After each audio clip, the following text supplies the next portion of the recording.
Assalamualaikum warahmatullahi wabarakatuh. Pada kesempatan kali ini kami akan memaparkan hasil dari tugas merencanakan pondasi.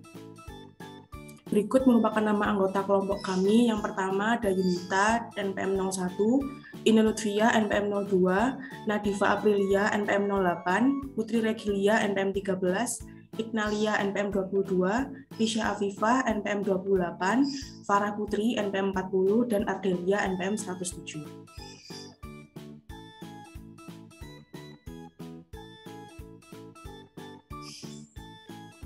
Sebelumnya saya akan menjelaskan tentang definisi pondasi. Pondasi adalah struktur terbawah dari sebuah bangunan yang berfungsi untuk meneruskan beban bangunan, baik itu bangunan gedung, jembatan, dan lain-lain ke tanah yang berada di bawahnya.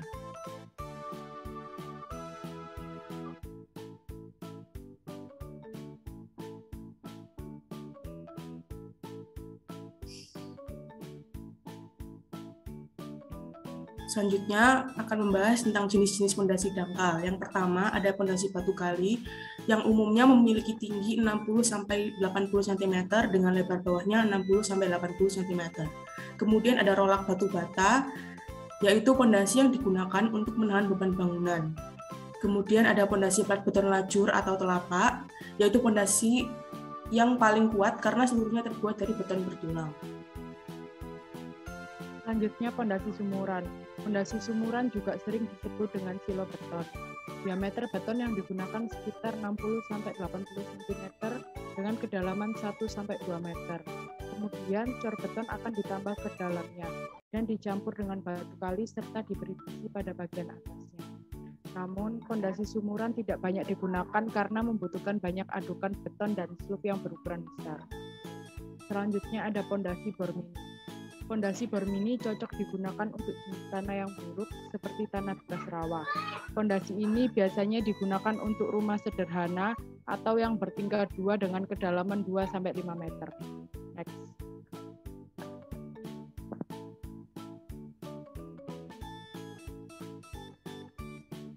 Selanjutnya ada faktor-faktor yang mempengaruhi pemilihan jenis pondasi. Yang pertama ada faktor kekuatan dan stabilitas struktur. Faktor ini menyangkut kemampuan struktur dalam menerima beban kerja, baik beban vertikal maupun beban lateral, akibat gempa bumi serta kestabilitasan struktur di kedua arah. Yang kedua ada faktor ekonomi dan kemudahan implementasi. Berbagai jenis sistem struktur dapat digunakan dalam sebuah bangunan. Oleh karena itu, faktor ekonomi dan kemudahan pelaksana merupakan faktor yang mempengaruhi sistem struktural yang akan dipilih. Lalu yang ketiga ada faktor kapasitas struktur. Pemilihan sistem struktur juga harus mempertimbangkan kemampuan struktur. Yang keempat ada kondisi tanah pondasi. Kondisi tanah pondasi berkaitan dengan jenis pondasi yang sesuai. Lalu yang kelima ada faktor struktur di atasnya. Kondisi suprastruktur akan sangat mempengaruhi pemilihan jenis pondasi. Lalu yang keenam ada faktor lingkungan sekitar. Faktor lingkungan sekitar, kondisi tapak proyek termasuk dalam batasan ini, di mana perlu diingat bahwa pekerjaan pondasi tidak boleh mengganggu atau membahayakan bangunan dan lingkungan sekitarnya. Lalu yang terakhir ada faktor dan biaya waktu pengerjaan.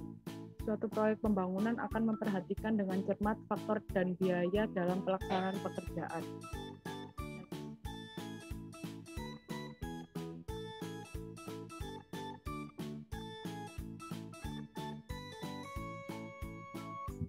Kami akan merencanakan bangunan kafe terbuka rangka slip beam dengan penutup atas yang gelembang dengan pembahan sebagai berikut.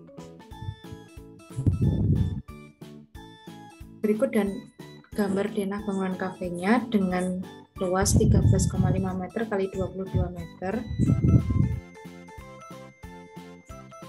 Lalu gambar tampak depannya terlihat ada gording LLC 150/24,5, balok nok sek gelombang, kuda-kuda 125 x 60 6,68. Lalu ada tampak samping kanan terlihat kolom WF 155/7 dan seng gelombang dan noknya. Lalu tampak belakang terlihat gording LLC, seng gelombang, kuda-kuda dan nok. tampak samping kiri terlihat seng gelombang NOK dan kolom WF 155.7. Gambar potongan AA terlihat pondasi footplate dengan kolom WF 155.7, profil coding LLC 150/24,5, seng gelombang, kuda-kuda WF, dan balok NOK. Lalu potongan PP-nya terlihat coding LLC 150/24,5, penggantung cording diameter 8 mili, kuda-kuda WF 125/60/68, ikatan angin 16 mili dengan skala 1:200.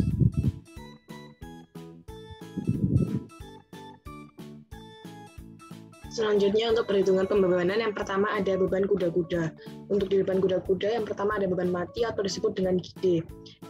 Berat atap dari jarak miring gording dikali berat seng. Jarak miring gording sendiri 1,89 meter dan berat sengnya 2,73 dan dihasilkan 5,16 kg per meter. Untuk berat profil gordingnya 7,43 kg per meter dan dijumlahkan dengan hasil 12,59 kg per meter. Dan ada berat pengikat 10% dari penjumlahan berat atap dan berat profil gording yang dihasilkan 1,259 kg per meter. Untuk ID-nya dihasilkan 138,49 Newton per meter. Untuk PD-nya, ID dikali jarak kuda-kuda dan dihasilkan 623,2 Newton. Next.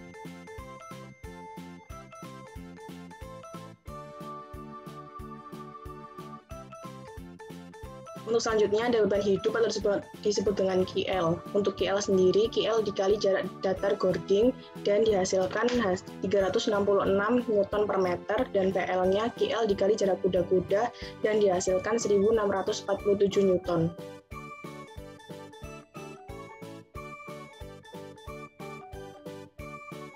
Dan selanjutnya ada perhitungan beban angin di kuda-kuda. Untuk tekanan anginnya sendiri sebesar 40 kg per meter persegi dikarenakan dekat dari pantai. Dan untuk PW-nya, tekanan angin dikali jarak kuda-kuda dikali jarak miring gording dengan dihasilkan 3.402 Newton.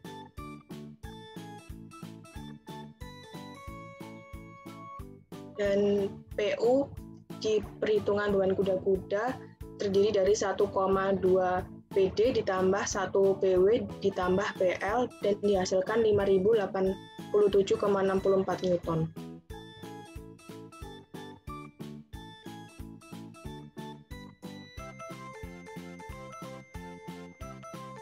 Selanjutnya ada beban balok. Yang pertama yaitu beban mati. Jarak miring gording dikali berat seng sama dengan 1,89 dikali 2,73 dengan hasil 5,16 kg per meter. Dengan berat profil balok 21,1 kg per meter lalu dijumlahkan menjadi 26,17 kg per meter dan jadikan Newton menjadi 261,77 Newton per meter. Lalu PD sama dengan KD kali jarak kuda-kuda sama dengan 261,7 kali 6 dengan hasil 1.570,2 Newton.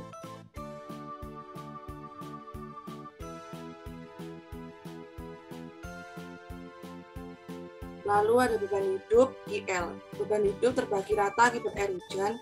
GL sama dengan GL kali jarak datar gording sama dengan 20 kali 1,83 dengan hasil 336,6 kg per meter. Lalu jadikan Newton menjadi 366 Newton per meter. Lalu PL sama dengan GL kali jarak kuda-kuda dengan 366 kali 4,5 dengan hasil 1647 Newton.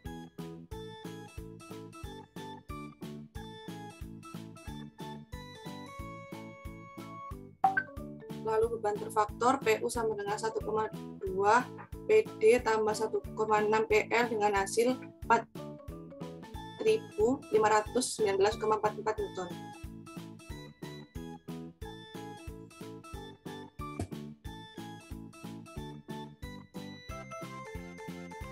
Lalu beban kolom direncanakan kolom menggunakan profil WF 100 x 50 x 5 x 7 mm.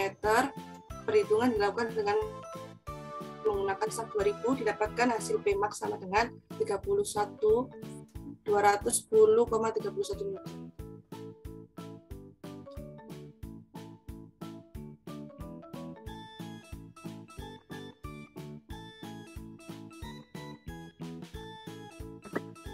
Untuk selanjutnya beban SLUF direncanakan SLUF dengan ukuran 0,3 meter x 0,3 meter, sehingga untuk pembebanannya luas kali gamma beton, yaitu didapatkan hasil 2160 Newton. Selanjutnya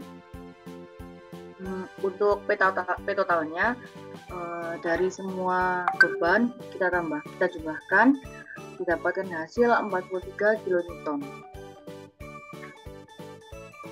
Selanjutnya, untuk perencanaan fondasi telapak dengan data perencanaan tanah didapatkan dari tugas akhir salah satu mahasiswa Undip di daerah Penganti Wagon. Untuk data perencanaan tanahnya yaitu sebagai berikut. Yang pertama, sudut geser tanah didapatkan 14,1 derajat. Koefisiennya 11,7 kN per meter persegi. Untuk kedalamannya DF sama dengan direncanakan 2,3 meter. Gamma satnya didapatkan dari data 17,033 kN per meter kubik. Untuk gamma W didapatkan 10 kN per meter kubik. Untuk gamma aksen yaitu gamma sat kurangi gamma W, sehingga didapatkan hasil 7,033 kN per meter kubik. Mu 0,35 dan ES-nya atau modulus Young sama dengan 2500 kN per meter persegi. Untuk gamma beton sendiri 24 kN per meter persegi. Untuk beban aksial P tadi didapatkan 43 kN. Liquid limitnya 60,40, EO-nya 0,99, dan tebal plat fondasi kita rencanakan 0,3 meter. Kita gunakan safety faktornya 3. Selanjutnya,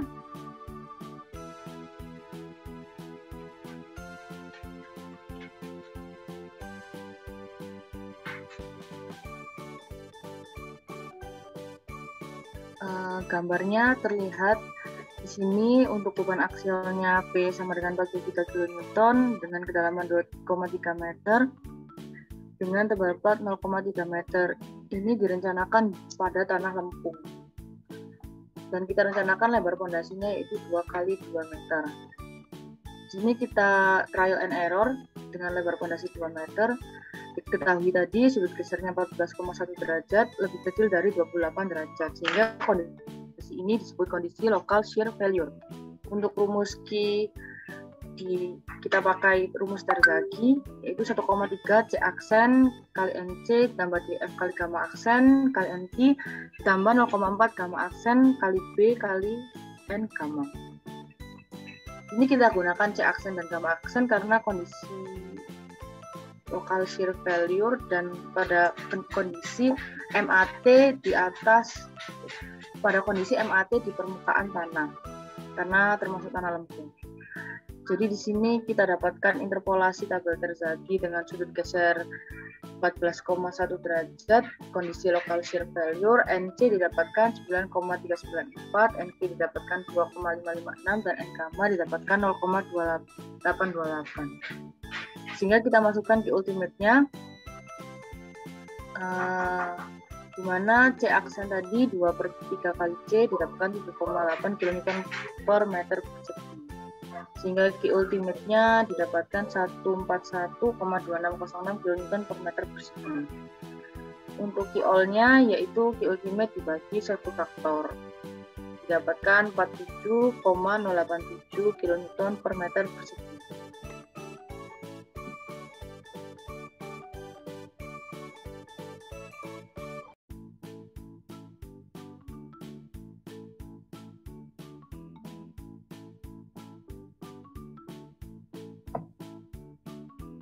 Kemudian menghitung beban yang terjadi pada pondasi tersebut. P sama dengan 43 kN. Beban merata di atas pondasi, Q total, Q plat pondasi sama dengan 0,3 kali 24 sama dengan 7,2 kN per meter persegi. Q tanah sama dengan 2,3 dikurang 0,3 dikali 11,1 sama dengan 22, kN per meter persegi. Total sama dengan 7,2 ditambah 22,2 sama dengan 29,4 kN per meter persegi.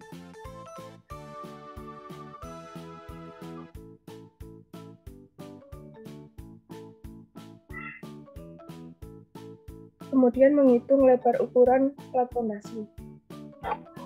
Sigma sama dengan P per A ditambah Q total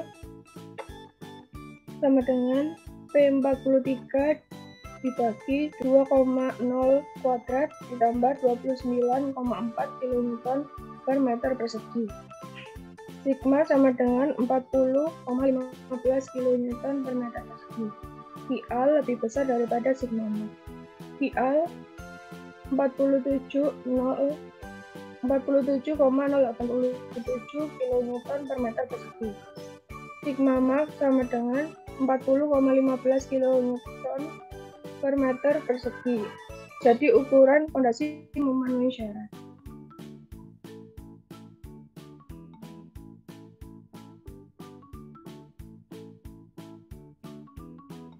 Selanjutnya yaitu menghitung penurunan. Untuk penurunan segera atau SI, yang pertama untuk CF atau faktor pengaruh, rumusnya yaitu L per B.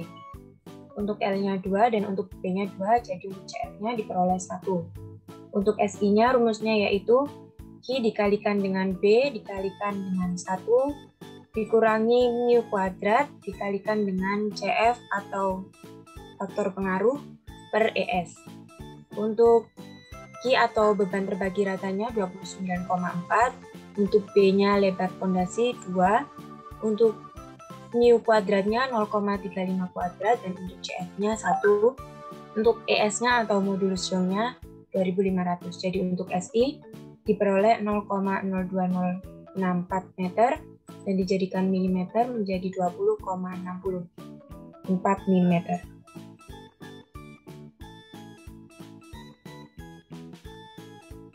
Selanjutnya, penurunan akibat konsolidasi primer atau SC. Yang pertama, mencari CC terlebih dahulu. Rumusnya yaitu 0,009 dikalikan LL min 10. Jadi untuk CC diperoleh 0,454. Kemudian untuk tegangan awalnya, rumusnya yaitu gamma aksen dikalikan GF ditambah gamma aksen dikali 4 ditambah gamma sat dikurangi gamma W dikalikan 4. Untuk gamma aksennya diperoleh 7,033, untuk GF atau kedalamannya 2,3, kemudian gamma satnya 17,033 dan untuk gamma W-nya 10. Dan untuk tegangan awal diperoleh hasil 72,44. Selanjutnya SC. SC ini rumusnya yaitu CC dikalikan HC per 1 plus EO dikalikan log tegangan awal ditambah delta tegangan per tegangan awal. Untuk CC-nya atau compression index-nya diperoleh hasil 0,454, untuk EO-nya 0,99, kemudian untuk tegangan awalnya 72,44, dan untuk delta tegangannya atau delta maksimumnya 40,15, dan untuk SC-nya sendiri diperoleh 0,0136 meter atau dijadikan milimeter menjadi 13,6 mm. Untuk S totalnya yaitu S1 ditambahkan SC sama dengan 20,64 ditambah 13,6, hasilnya yaitu 34,24 mm.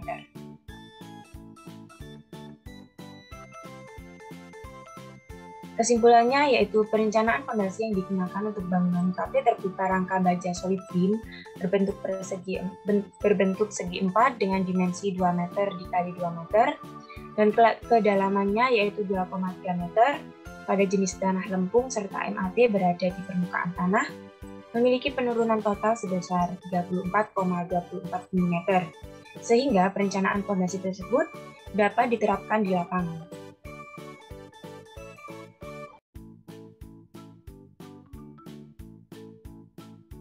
Sekian presentasi dari kelompok kami. Terima kasih. Wassalamualaikum warahmatullahi wabarakatuh.